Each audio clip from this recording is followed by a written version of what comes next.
is the news at 4. First, the highlights. Lagos State government is set to launch labour market information system to create employment for youths. Central Bank governor calls for more regional collaboration to strengthen financial stability, growth in West Africa. On the foreign scene, South Africa's president announces formation of new cabinet. And in sports, Australian Open champion Aryna Sabalenka withdraws from Wimbledon due to injury. And now the details. I am Akan Usen.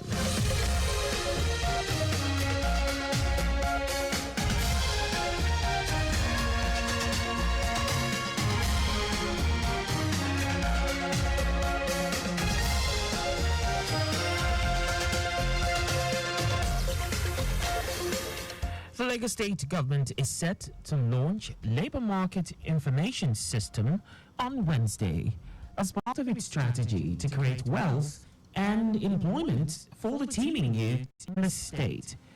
Acting Executive Secretary, Lagos State Employment Trust Fund, LSETF, Fisayo Alaule, made this known at a pre-event press briefing at Alausa for the upcoming LSETF Summit. Alaule stated that the theme of the summit, job creation, uniting for impact, create, collaborate, change, is apt, as many panelists will speak at the summit with Governor Babajide Sanwo-Olu as the special guest. While fielding questions from newsmen on the activities of LSETF, the acting executive secretary, who said over 10 billion naira has been disbursed so far with 86% recovery rate, appealed to those still owing to pay up to allow other entrepreneurs benefit from the scheme. When you want to start a business, it's not only about access to capital, it's not only about funding. There are other aspects to set your business up for success. If you don't pay this money back, you're shooting somebody else in the foot, i.e., the person that should have access to that loan tomorrow wouldn't have anything to give. So it's important that we collect 100%. On his part, the special advisor to the governor on media and publicity, Boyega Akoshile, explained that the LSETF scheme is to empower those with creative ideas with seed funds to create employment, hinting that over 500,000 businesses have been supported. LSETF is for everybody that is doing business legitimately in Lagos State, and you only need that platform to scale up and, of course, to further create value to the society by also becoming employer of labor. The LSETF summit is expected to empower and give free business training to those in circular economy and green economy, among the others. Operatives of the Lagos State Traffic Management Authority, LASMA, have swiftly responded to a serious accident, rescuing a trapped driver and his assistant from under a mini truck loaded with pure water. Special Advisor to the Governor on Transportation, Sholagiwa, confirmed that the accident occurred near Adeniji Inward Sura, descending from 3rd Mainland Bridge. Giwa noted that drivers keep flouting the State Transport Sector Reform Law 2018, despite government's ongoing campaign to educate motorists about speed limits and the importance of vehicle maintenance, particularly the braking system. He urged all drivers, including truck operators and private car owners, to avoid excessive speed and check their vehicles before driving within and outside the state. Fellows of the Lateef Jakonde Leadership Academy, LJLA, have commenced their international policy trip in India by visiting some of the country's culturally significant landmarks. Lagos State Head of Service, Bodiaguru, who was part of the delegation, underscored the significance of India as the destination for this transformative experience.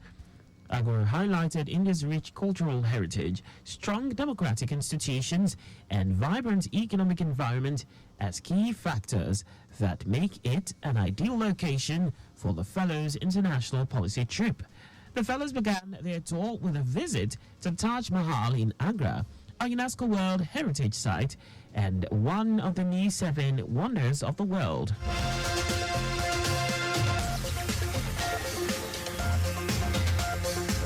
And now to the rest of the stories. The governor of the Central Bank of Nigeria, CBN, Olayemi Kadoso, has called for more regional collaboration to strengthen financial stability and growth in the West African region. Cardoso made the call at the 10th meeting of the College of Supervisors for Non-Bank Financial Institutions in Abuja. In his address, the CBN governor stressed the need for collaboration and cooperation among member states, quoting an African proverb to highlight the significance of unity in achieving common goals. He also emphasized the college's focus on climate risk regulation, acknowledging the sector's vulnerability to environmental shifts and the need for tailored regulatory responses aligned with global standards. Chairman of the college, Yosapong, acknowledged the crucial role non-bank financial institutions play in promoting financial inclusion and economic growth. The International Fund for Agricultural Development, IFAD, has empowered no fewer than 26,000 youths and female farmers in the Niger Delta through its Livelihood Improvement Family Enterprises project. The program is in collaboration with the federal government and the Niger Delta Development Commission. IFAD's country director of the organization, Dede Ekwe, said the international organization is committed to empowering the most vital segments of society. Ekwe, who was represented by the project technical lead and global technical specialists, rural development and institutions, Ablaye Gonde, noted that the project provides the beneficiaries access to finance, inputs, and markets, significantly to enhance productivity in agriculture. And now to foreign news. South Africa's President Cyril Ramaphosa has announced the formation of a new cabinet a month after elections stripped his African National Congress, ANC party of its majority. Ramaphosa named 32 ministerial positions of the government of national unity, following weeks of deadlock that delayed the formation of a historic governing coalition. The announcement sees 20 of the 32 posts going to ANC, while another 6 will be filled by the Democratic Alliance Party, with the remainder split among a crowd of smaller coalition parties. And away from all that now, sports. Australian Open champion and world number 3, Aryna Sabalenka, has withdrawn from Wimbledon due to a shoulder injury. The tournament organizers announced that the 2-time semi-finalists at the All England Club is replaced in the draw by Russian lucky loser Erika Andreeva, who will face American qualifier Emina Bektas in the first round. Meanwhile, Sabalenka said she was heartbroken to have withdrawn from Wimbledon due to a shoulder injury. She had hinted at the weekend that she may be forced to pull out after suffering the injury at the recent Berlin tournament.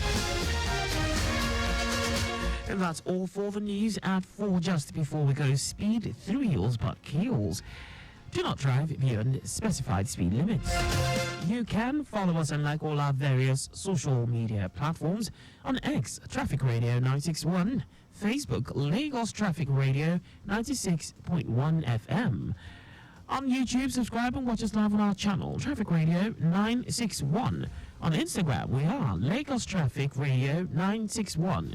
You can also visit our website on www.trafficradio961.ng. Did you know that the Sanwo-Olu administration injected 100 high-medium capacity buses for standard routes? You can get more details on the Lagos State Government's website. To end the news, here are the highlights of the major stories. The Lagos State Government is set to launch a labour market information system on Wednesday. as part of its strategy to create wealth and employment for the teeming youths in the state. Governor of the Central Bank of Nigeria, Olayemi Cardoso, has called for more regional collaboration to strengthen financial stability and growth in the West African sub-region. We also told you that South Africa's President Cyril Ramaphosa has announced the formation of a new cabinet over a month after elections stripped his African National Congress ANC party of its majority. And in sports, Australian Open champion and world number 3 Ariana Sabalenka has withdrawn from Wimbledon due to a shoulder injury. For contact with the newsroom, please send a message to info@trafficradio961.ng. And that ends the news broadcast compiled by Sadiq Yusuf. I am Akan Usen. Thanks for listening and please stay safe.